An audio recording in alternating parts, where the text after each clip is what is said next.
Howdy folks, I commandeered this studio because I have a very important message for you today. This message is more of a story, and less of a story, and more of a documentary. And what I want to cover in this documentary is the rise and hopefully the fall of the commentary news system. And to do this, we're going to have to go all the way back to 1968. As the politicians plotted their strategy, over 1,000 anti-war demonstrators marched peacefully across the street from the giant Conrad Hilton Hotel. The marchers, representing over 100 peace groups and a delegation of hippies, chanted anti-Johnson slogans. Following the hotel protest, thousands of hippies and marchers gathered in Lincoln Park. As a sound truck was moved into place, police collared a youth for blocking traffic. An angry crowd surged after the arresting officers. Clubs were swung and several persons were beaten to the ground. Let him go! Let him go! Someone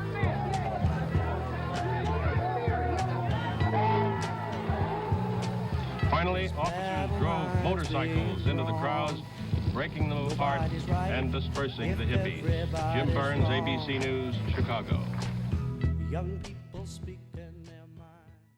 This was by no means a good year for the U.S. Martin Luther King was assassinated in April of this year, and the U.S. had already lost 17,000 Americans to the war in Vietnam, with no end in sight. These events helped set the tone for the now infamous Democratic National Convention of 1968. Our first two characters in this story are Gore Vidal and William F. Buckley.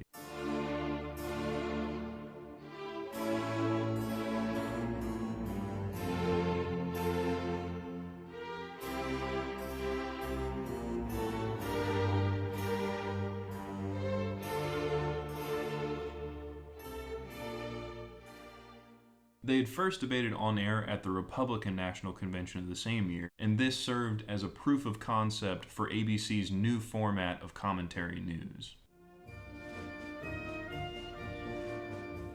On the eve of the Republican Convention, the heat is on. We bring you a report on who did what to whom in the last hours before the gavel, plus commentary and some dissent from our guest commentators, author Gore Vidal. ABC's unconventional convention coverage was the subject of ridicule because we were abdicating on journalistic responsibility. But if the goal was to raise ABC News' visibility, we certainly succeeded.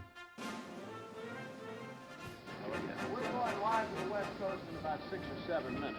And then ABC News' studio collapsed.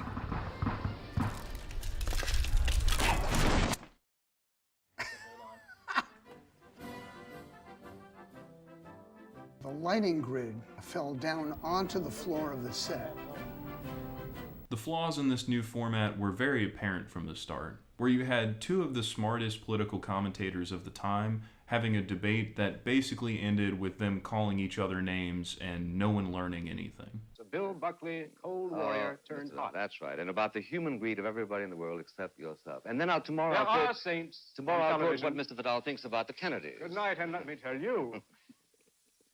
Excuse me, gentlemen. But this was perfect for ABC because all they cared about was the sensationalism of it. They didn't care about the ideology or teaching people. All they wanted were two people to butt heads and to entertain people. If the goal was to raise ABC News' visibility, we certainly succeeded. And with this proof of concept, Network News just ran with it. They set the standard for what would then become commentary news. Every single network news show now began to add commentary into their show. And it's really not surprising they did, because it was a lot cheaper. All you had to do was put the camera on two people and just let them have at each other. And where the Republican convention had a more lighter tone and was more or less just two nerds going back and forth, the Democratic convention took a dark turn very quickly at the end. Mr. Vidal, wasn't it a provocative act to try to raise the Viet Cong flag in the park in the film we just saw?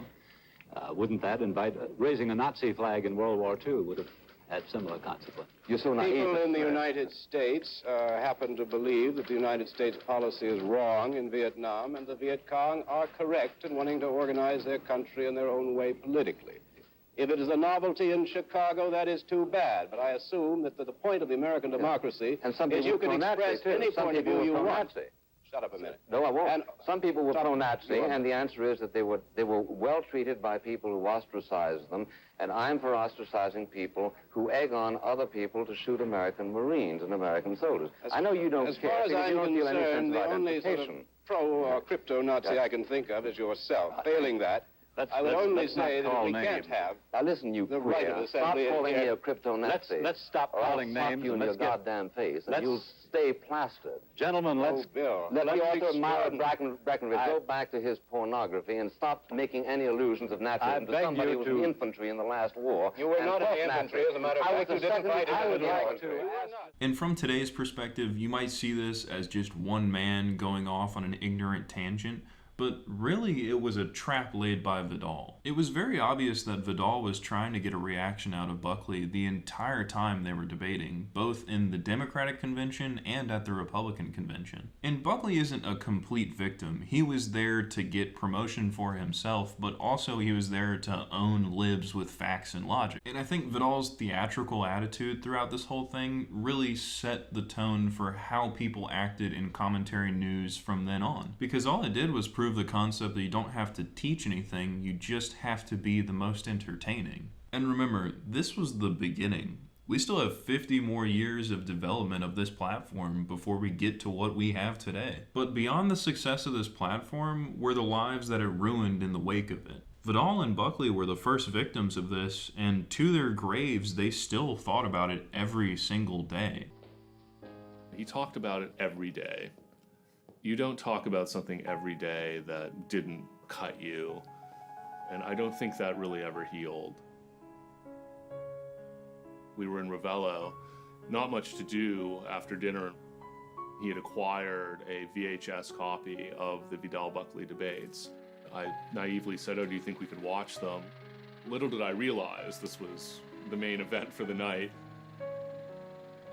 We then watched them, I think, again a couple nights later, and on subsequent trips we watched them 2 or 3 times. And the thrill of the first viewing was gone, and you began to have the sensation that you were edging into Sunset Boulevard, Norma Desmond territory. More than 30 years after the original debates, he was still furious with Vidal and still shaken that he had reacted that way. Do you wish you were 20? No, absolutely not. No, I would, if I had a pill which would reduce my age by 25 years, I wouldn't take it. Why not? Because I'm tired of life. Are you really? Yeah. I really am. I'm utterly prepared to stop living on. Any regrets about this life that you have lived? Yeah. Like what? Well, I'm not sure I'd tell you. Someone asked when Bill Buckley died what Gore thought. He said, "I thought that hell will be a livelier place. He will be permanently among those he served in life, applauding their prejudices and fanning their hatreds." The last line of that piece was WFB, rest in hell. It seems a little far-fetched to say that Gore Vidal was waiting around for Buckley to die so he could have the last word, but I promise you that he took great pleasure in that. He was not satisfied if he didn't have something to fight against, and at the end of his life, I think he was fighting against the ghosts of all these enemies.